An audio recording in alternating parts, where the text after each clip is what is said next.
Hello there, Juranish of Whiskey Lore, and time for another whiskey tasting. And today, headed to Virginia for Courage and Conviction, which is Virginia Distillery's American Single Malt. This is their flagship product. It is made up of some different whiskeys that are blended together, and we'll go into a little bit of that.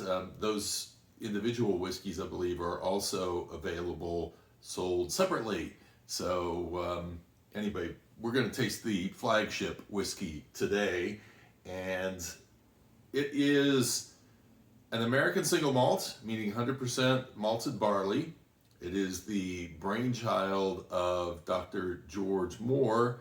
Staying on our Irish theme, he is an Irishman who came to the United States, loved single malt, decided to set up a distillery in Virginia. And so that is where Virginia distilling comes from. This whiskey, I had it a while ago when it first came out, and I tasted it at one of those whiskey fairs. And it was one of the ones I had early on, because, of course, when you're at a whiskey fair, the longer you're there, the less you can taste anything because you're going through so many whiskeys.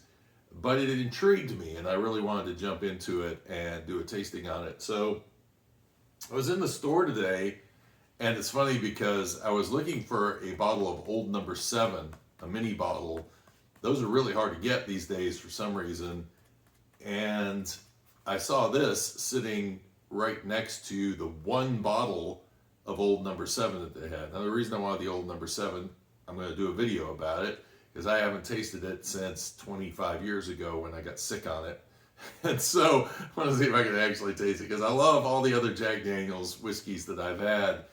And I've heard people just ripping Old Number 7, especially people like Ralphie and Whiskey.com from Horst over there in Germany. And so I wanted to revisit that one, so I will do that in an upcoming video. But what's interesting is that it cost me $2.99 to buy a 50 ml of Jack Daniel's Old Number 7, which is a mid to bottom shelf whiskey, and this is supposed to be an elevated whiskey, and this cost me $1.99 for the 50 ml. And so it came in a nicer bottle and everything. I mean, just impressive versus the little mini of Jack Old Number 7 that I got. So I just thought that was kind of curious.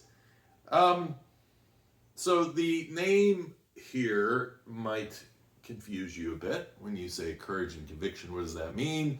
Well, that is a saying of Dr. George Moore. And he passed away. His family is carrying on the legacy and making the whiskey so that we can enjoy it today. And so, but have the courage of your convictions was his saying, which basically means damn the torpedoes. If you believe in something, do it. And so, cheers to Dr. George Moore.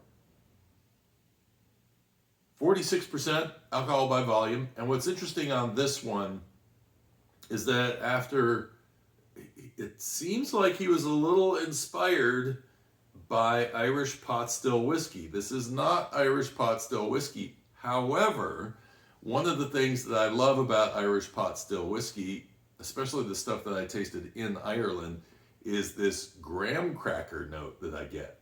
And for everybody in Europe who's going, graham cracker, what the heck are you talking about? Graham cracker being a grain cracker that has a honey influence to it. And this is one of those tastes that's very distinctive and smells that's very distinctive. And I pull a little bit of that out of the nose on this whiskey. So very interesting that that's in there. There's a little vanilla and kind of a toasted note in there, maybe a hint of mint that comes in. Now, this is a 3-year-old whiskey minimum. 50% of it comes from ex-American bourbon barrels, so aged very similarly to the way that Scotch and Irish whiskey are aged. And then it also has 25% of it made up of a sherry influenced whiskey, or sherry influenced, well, a sherry barrel. Let me just put it that way. Trying to get fancy. And I'm not sure if it's Oloroso or PX. I did not find that information. And then a cuvee wine cask. And that just means that it has been stripped down and basically refurbished, and then the liquid put in there. So it probably won't have as much of a influence wine-wise as if it weren't stripped down. And this is a distillery that had, actually it had Dr. Jim Swan in to help them get set up, and his name is familiar if you know Lindor's Abbey or Cavalon. He had influence on a lot of different distilleries. In fact, if I remember properly, I think he actually had an influence on, I'm going to think of it in a minute. John Campbell is there. Lochalie in Ayrshire, Scotland. I think he also had some influence there as well. So yeah, I mean, there is a nice sort of vanilla wafer kind of a smell that comes in, which again goes back to that kind of grain note that I'm pulling in there. Maybe a light fruit note, but it's not, to me, it's not overly impactful on the nose. Cheers.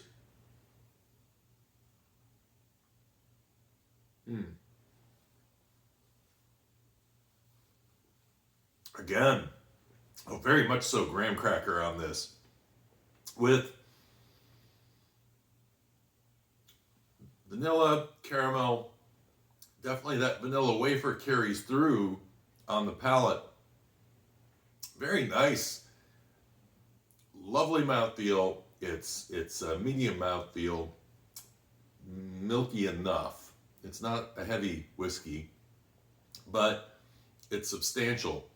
And then you get some of that maybe plum on the finish. So therein lies the influence of that sherry barrel coming in. Maybe a little raisin, really kind of lays there on the palate at the end. A real nice malty note in there as well.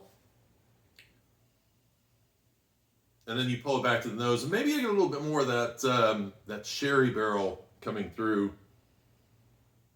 This is one of those whiskeys that will be interesting to see how they go about aging it in the future, because I could see this likely going 5, 6, 7 years, and picking up some of that, more of that sherry characteristic would actually elevate it to becoming more of maybe a Speyside kind of a character to this whiskey, if they wanted to go that direction.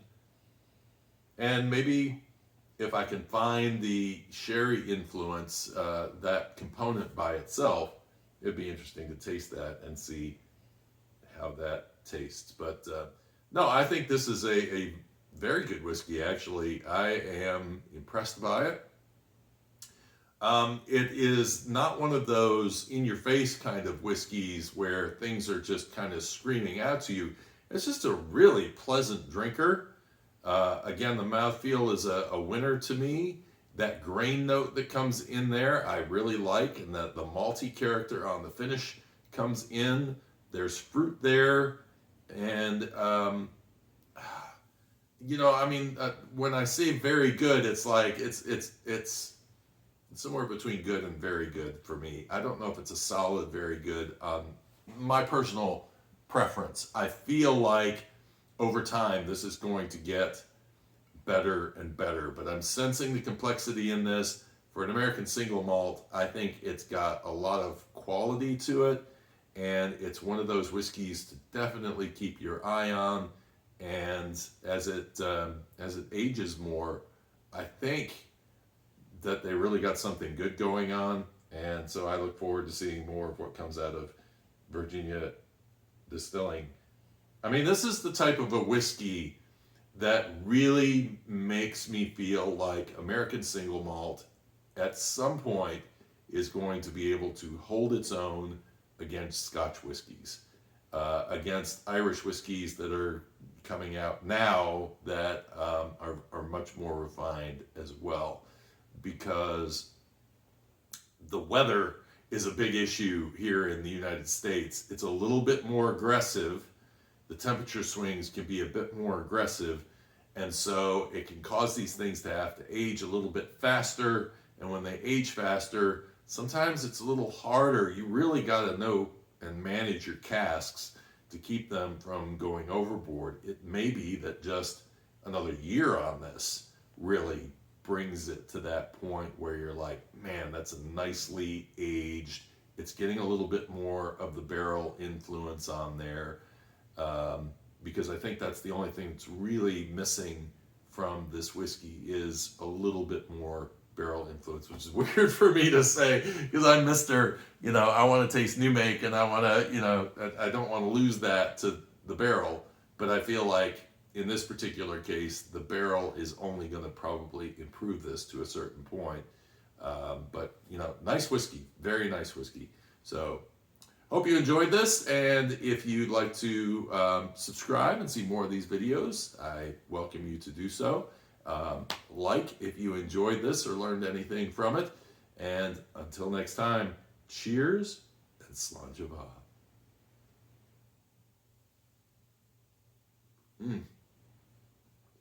I'm telling you, a little lemon note in there too. As I start doing some Irish whiskey, pot still whiskey reviews, you're going to see how much I really enjoy pot still whiskey.